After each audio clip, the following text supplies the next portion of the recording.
Salam dan bahagia. Selamat pagi teman-teman. Perkenalkan nama saya Rizka Yulia Safitri dengan NIM 12311355542. Pada kesempatan kali ini, saya akan mempresentasikan terkait aksi nyata pemahaman peserta didik dan pembelajarannya dengan topik perbaikan perangkat pembelajaran. Kita langsung saja ya teman-teman.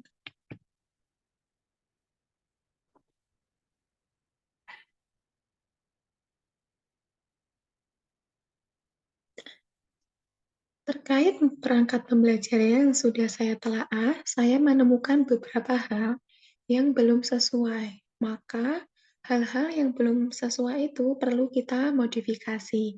Yang pertama itu ada terkait bagian identitas modul, kedua ada tujuan pembelajaran, ketiga itu ada pemahaman bermakna, keempat itu terkait kegiatan inti atau kegiatan sintaks 2, project-based learning, terkait mengorganisasikan peserta didik. Kemudian yang kelima, ada kegiatan sintaks 5, project-based learning, terkait menganalisis dan mengevaluasi proses pemecahan masalah. Kemudian yang keenam, itu ada rubrik penilaian sikap. Ketujuh, ada instrumen penilaian observasi dan tanya jawab. Kedelapan, itu ada rubrik dan penilaian keterampilan. Dan yang terakhir yaitu ada penilaian kognitif terkait pengetahuan.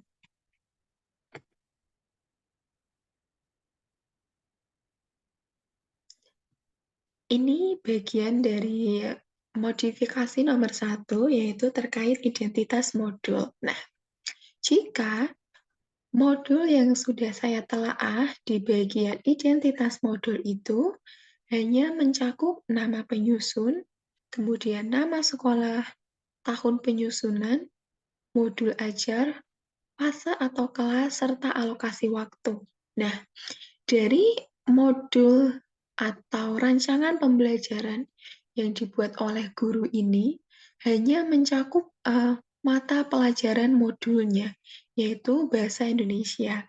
Sedangkan yang kita tahu, materi Bahasa Indonesia untuk kelas 4 itu cukup luas dan jika kita masih mencantumkan nama bahasa Indonesia, itu masih terlalu general atau umum. Nah, sehingga di perbaikan, saya menambahkan terkait bab dan topik yang akan dibahas pada rancangan pembelajaran. Untuk mata pelajarannya yaitu Bahasa Indonesia, babnya itu bab 3, terkait lihat sekitar, kemudian topiknya yaitu tentang rambu-rambu lalu lintas. Nah, harapannya dengan menambahkan bab dan topik ini akan memudahkan pembaca rancangan pembelajaran untuk mengetahui, oh, ini rancangan pembelajaran terkait bab 3 dengan topik rambu-rambu lalu lintas, begitu.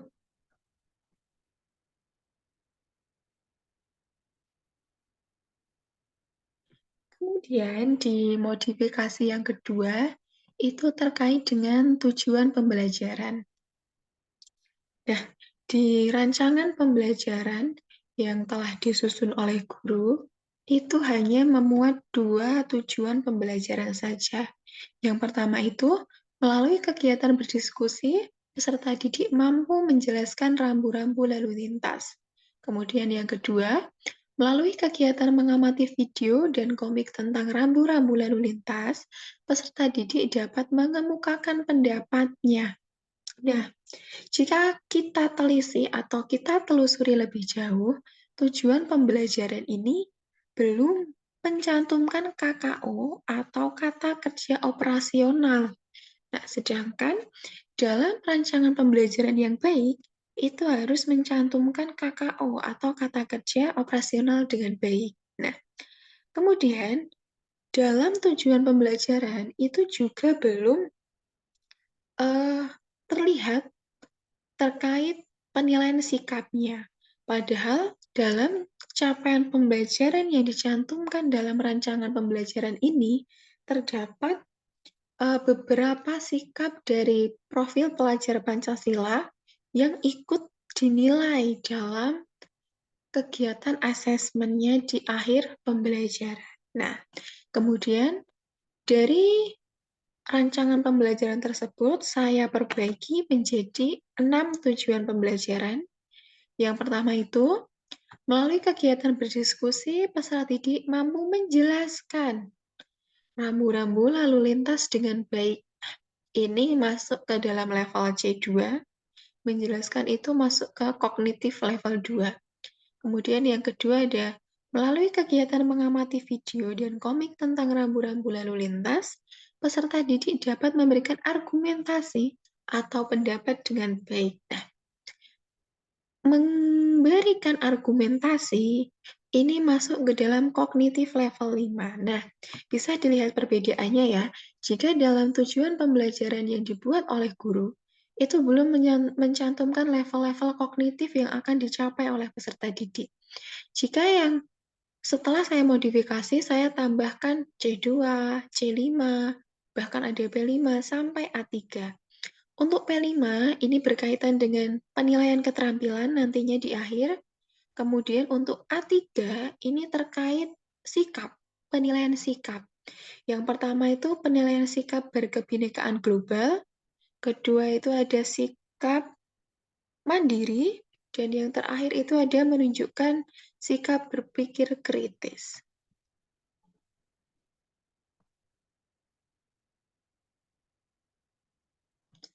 Kemudian yang akan saya perbaiki atau modifikasi selanjutnya yaitu terkait pemahaman bermakna.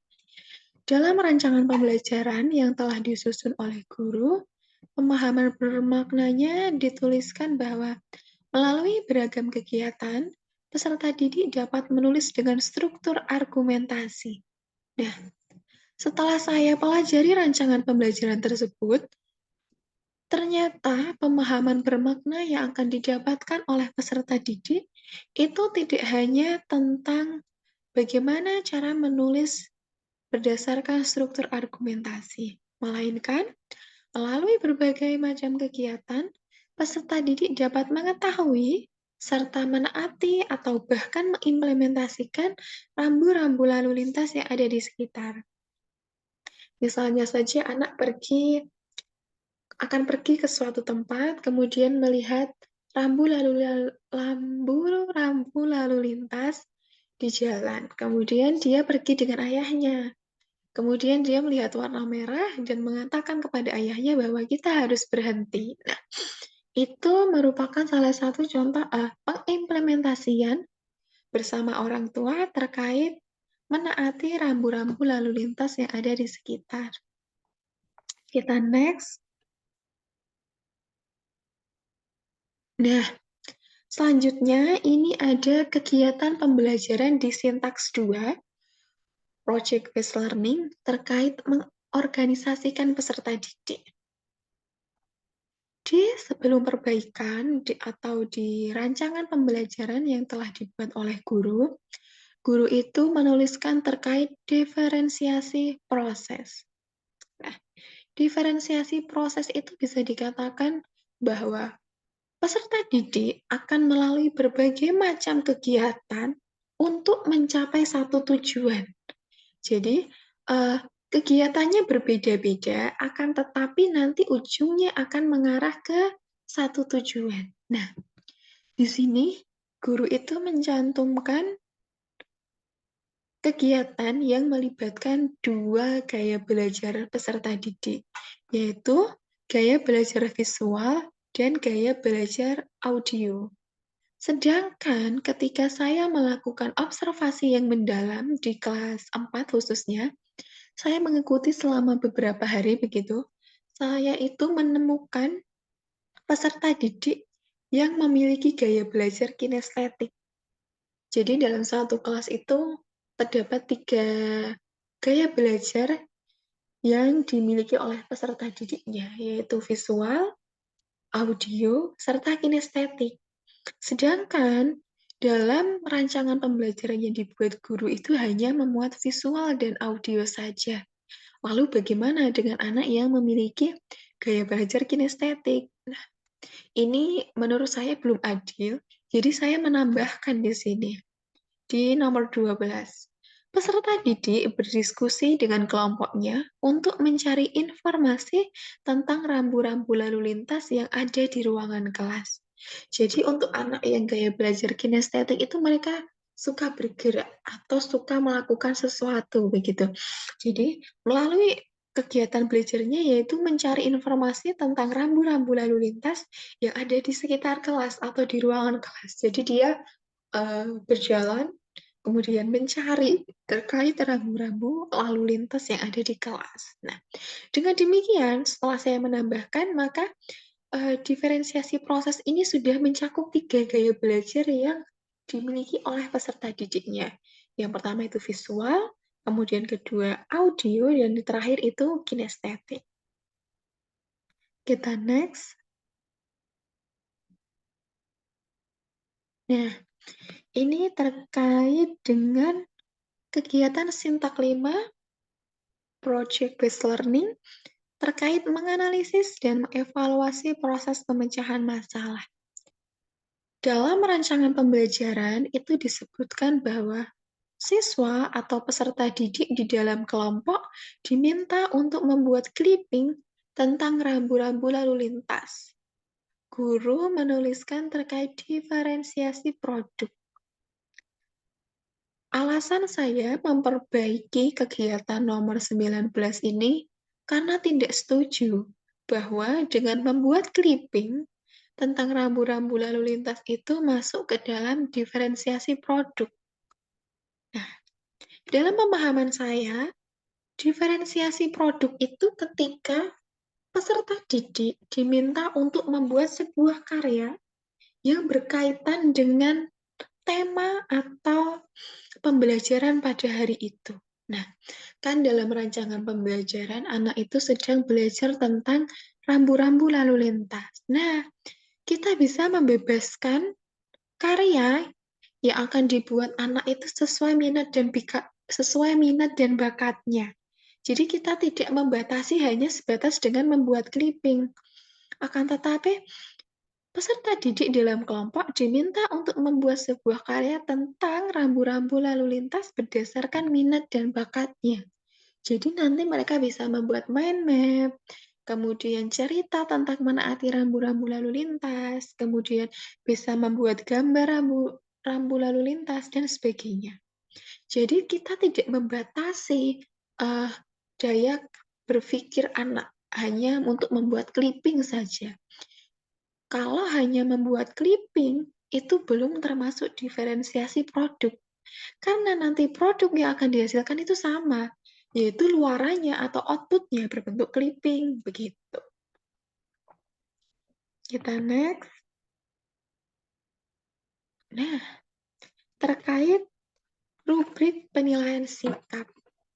Dalam rancangan pembelajaran yang disusun oleh guru, itu penilaian sikapnya ada religius, kemudian komunikatif, lalu ada tanggung jawab, dan yang terakhir itu ada demokratis.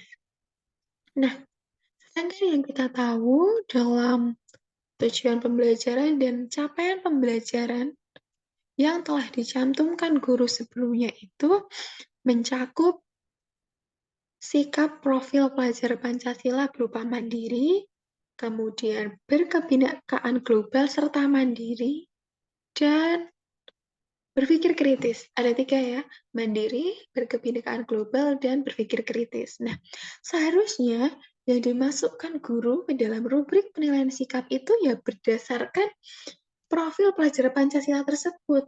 Jadi ada rubrik penilaian sikap mandiri, kemudian berkebinekaan global, serta yang ketiga itu ada berpikir kritis, bukan religius, komunikatif, tanggung jawab, dan demokratis. Jadi ini sudah saya perbaiki. Ini ada sikap mandiri, kemudian ada indikatornya seperti mengerjakan tugas secara mandiri, tidak pantang menyerah ketika menemukan tugas yang sulit, dan sebagainya. Jadi, rubrik penilaian sikap itu kita sesuaikan dengan tujuan pembelajaran yang akan dicapai. Begitu. Kita lanjut. Nah, Ini terkait instrumen penilaian observasi dan tanya jawab. Dalam rancangan pembelajaran yang telah disusun oleh guru, itu mencantumkan instrumen penilaian observasi dan tanya jawab.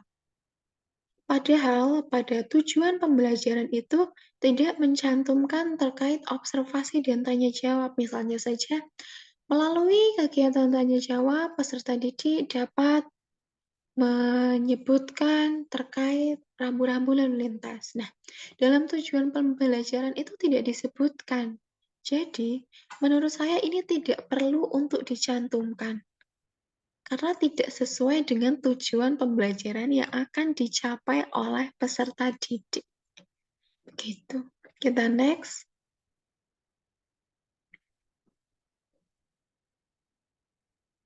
Nah, ini terkait instrumen penilaian keterampilan.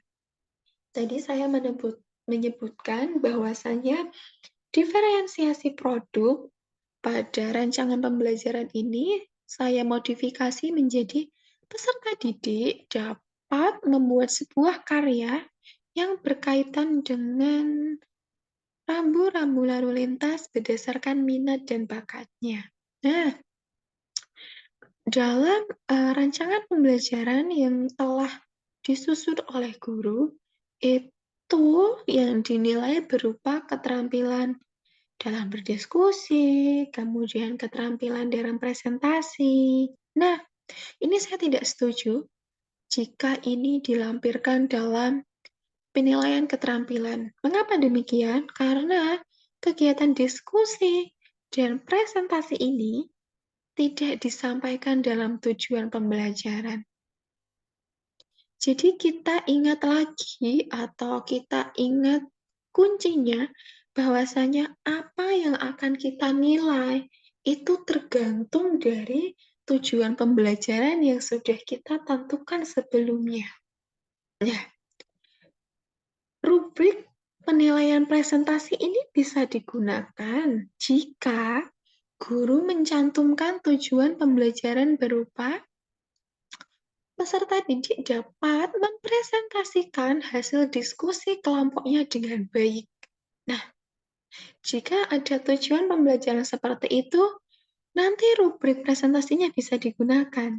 Sedangkan di tujuan pembelajaran yang ada dan yang sudah saya modifikasi, itu tidak mencantumkan melalui kegiatan presentasi, peserta didik dapat menyampaikan dan bla bla bla. Ya, jadi itu tidak masuk. Yang kita masukkan setelah perbaikan itu yaitu, nah nih, instrumen penilaian keterampilan membuat produk. Yang pertama aspeknya kesesuaian dengan tema, kemudian tingkat kreativitas dalam membuat sebuah produknya, dan yang terakhir itu adalah waktu untuk mengerjakan, yaitu waktu yang dibutuhkan untuk membuat sebuah karya atau produk yang berkaitan dengan rambu-rambu lalu lintas. Kita lanjut. Yang selanjutnya ini ada instrumen penilaian secara mandiri. Jadi di akhir pembelajaran itu guru melakukan evaluasi berupa memberikan 12 pertanyaan. Rumpang, ada juga yang isai, nanti peserta didik diminta untuk menjawab. Nah, setelah saya telusuri, setelah saya telaah, setelah saya baca berulang-ulang, dalam rancangan pembelajaran yang disusun oleh guru itu tidak ada cerita yang bisa digunakan untuk menjawab pertanyaan nomor 6 sampai 12.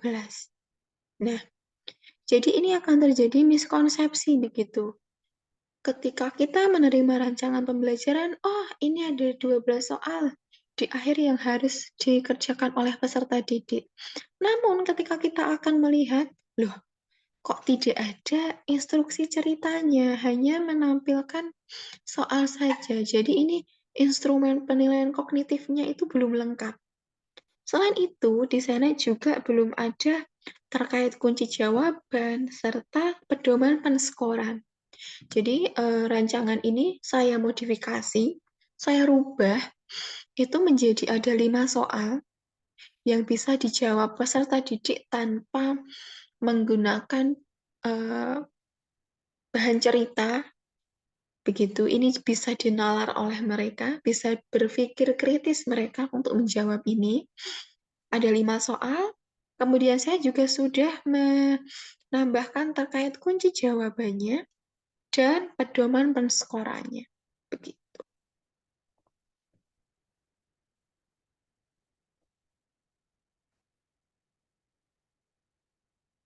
Nah, kemudian ada keterkaitan dengan teori pembelajaran.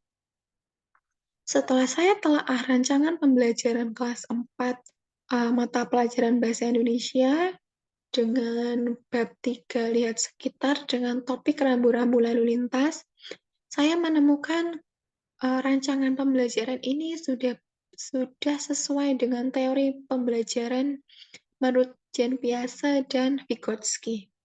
Yang pertama, sesuai dengan teori belajar yang dikemukakan oleh Jean Piaget.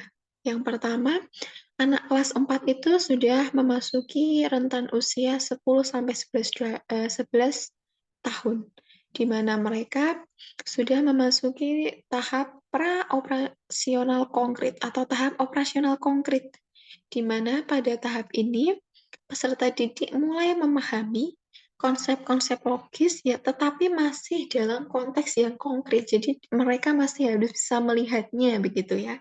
Nah, dalam pembelajaran ini, peserta didik mencoba menyampaikan argumen atau pendapat terkait suatu hal. Nah, dalam rancangan pembelajaran itu, anak diminta untuk menyampaikan argumentasinya, menyampaikan pendapatnya tentang rambu-rambu lalu lintas yang sudah ia lihat dari pemutaran video dan benda yang berkaitan dengan rambu-rambu lalu lintas secara langsung. Nah, ini dalam konteks konkret, peserta didik masih bisa melihatnya secara langsung. Nah, kemudian selain itu, kegiatan menyampaikan argumen ini sesuai dengan pemahaman kausalitas yang sudah berkembang pada diri anak di usia 7 sampai 11 tahun. Jadi pada tahap operasional konkret ini, itu ada salah satu tahapan di mana peserta didik atau anak dapat menyampaikan argumen sesuai dengan pemahaman kausalitas atau sebab akibat yang berdasarkan apa yang sudah ia lihat secara nyata. Kemudian yang kedua terkait dengan teori belajar Vygotsky. Kita mengetahui jika teori Vygotsky itu menekankan terkait peran penting interaksi sosial dalam perkembangan kognitif anak. Interaksi sosial itu bisa berupa anak belajar bersama dengan tim, kelompok, atau ketika mereka melakukan diskusi kelompok. Dalam rancangan pembelajaran yang sudah disusun oleh guru, disebutkan jika salah satu kegiatan pembelajaran yang dilakukan yaitu melalui penugasan kelompok atau diskusi kelompok. Nah, melalui kegiatan diskusi kelompok atau kegiatan kelompok ini, anak dapat melatih hubungan interaksi sosial antar sesama dengan contoh seperti kerjasama atau kolaborasi bersama satu tim atau kelompok untuk menyelesaikan tugas yang telah diberikan oleh guru. Kita next. Nah, ini terkait dengan strategi pembelajaran yang digunakan oleh guru.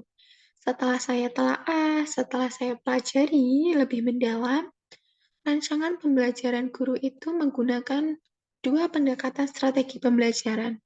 Yang pertama itu ada pembelajaran yang berdiferensiasi, serta yang kedua itu ada teaching at the right level atau pembelajaran yang sesuai levelnya. Ini yang pertama, terkait pembelajaran yang berdiferensiasi atau sering kita sebut dengan developmentally appropriate practice atau DAP. di mana dalam rancangan pembelajaran guru sudah menerapkan diferensiasi proses dan diferensiasi produk. Terkait diferensiasi proses, ini berupa kegiatan pembelajaran untuk memahami suatu materi disesuaikan dengan gaya belajar peserta didik. Tadi ada audio, visual, dan kinestetik. Kemudian, terkait diferensiasi produk ini, peserta didik diminta untuk membuat sebuah karya atau sebuah produk yang berkaitan dengan rambu-rambu lalu lintas, akan tetapi disesuaikan dengan bakat dan minatnya.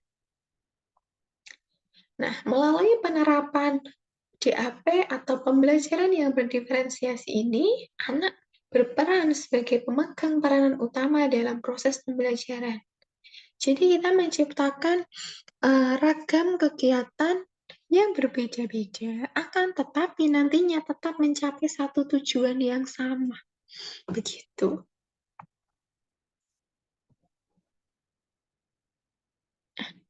Kemudian strategi pembelajaran yang kedua sesuai dengan rancangan pembelajaran yaitu pembelajaran yang sesuai level atau teaching at the right level, di mana pendekatan pembelajaran ini disesuaikan dengan tingkat kemampuan individu peserta didik, bukan berdasarkan usia atau jenjang kelas mereka. Kan kita mengetahui jika tidak selamanya perkembangan peserta didik atau anak itu sesuai dengan umurnya, begitu. Nah, dalam rancangan pembelajaran, guru membuat kelompok diskusi untuk penugasan ini berdasarkan kemampuan tiap peserta didik. Jadi, untuk anak yang mahir dalam pembelajaran tertentu, misalnya kita satukan dengan anak yang mahir. Kemudian anak yang kurang lancar juga kita satukan dengan anak yang kurang lancar. Ini tujuannya agar tidak terjadi kesenjangan yang begitu kentara atau begitu terlihat untuk anak yang mahir dan belum mahir, begitu. Nah, dengan pendekatan teaching at the right level ini, setiap peserta didik memiliki kesempatan untuk berkembang sesuai dengan kemampuan mereka sendiri. Sehingga semua peserta didik tidak ada yang tertinggal atau istilahnya lamban dalam mengikuti kegiatan proses pembelajaran.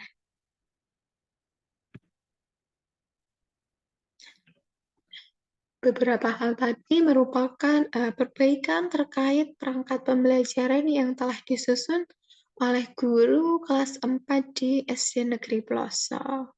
Terima kasih atas kesempatan untuk saya bisa mempresentasikan hasil kegiatan saya di aksi nyata, serta terima kasih sudah mendengarkan. Salam dan bahagia. Sampai jumpa di lain waktu.